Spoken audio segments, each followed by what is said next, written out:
సమస్య 92 దైవీ సంపదలో పుట్టినవారెలా ఉంటారు? లోకంలో మనం విభిన్న మనస్తత్వాలు, ప్రవృత్తులు కలవాళ్లని చూస్తుంటాం కదా. దైవీ సంపదలో పుట్టినవాళ్లు ఎలా ఉంటారు? వారిలో ఎలాంటి గుణగణాలుంటాయి? అభయం సత్వనం సుశుద్ధిః జ్ఞానయోగవ్యవస్థితిః దానం దమశ్చ యజ్ఞశ్చ స్వాధ్యాయన్ తపార్జవం.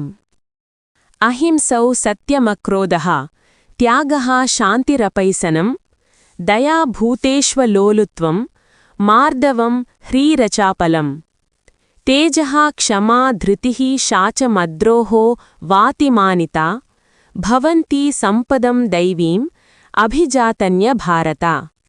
భయం లేకపోవడం, సత్వగుణం కలిగి ఉండడం, జ్ఞానయోగ వ్యవస్థ, దానం, ఇంద్రియ నిగ్రహం, దైవారాధన, జ్ఞాన సముపార్జన, తపస్సు, కవటం లేకపోవడం, అహింస, సత్యభాషణం, కోపం లేకపోవడం, త్యాగం, శాంతి, మొండితనం లేకపోవడం, జీవులందరిపై దయ, విషయాలలో వ్యసనం లేకపోవడం, మృదుస్వభావం, వివయం, చిత్తచాపల్యం లేకపోవడం, తేజస్సు, ఓర్పు, ధైర్యం, శరీరానికి మనస్సుకు సంబంధించిన పరిశుద్ధి, ద్రోహచింత లేకపోవడం, తాను చాలా కులీనుడవవో, ధనికుడవవో, అందగాడిననో, విద్యావంతుడననో, బలవంతుడవనో దులభిమానం లేకపోవడం, ఇవన్నీ దైవీ సంపదలో పుట్టినవారికుండే సహజగుణాలు.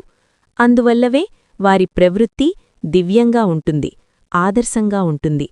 మన దేశ చరిత్రలో చిరస్థాయిగా నిలబడ్డ మహాపురుషుల్లో ఈ గుణాలను మనం చూడవచ్చు. Friends, please subscribe, like, share and comment మన ఛానల్.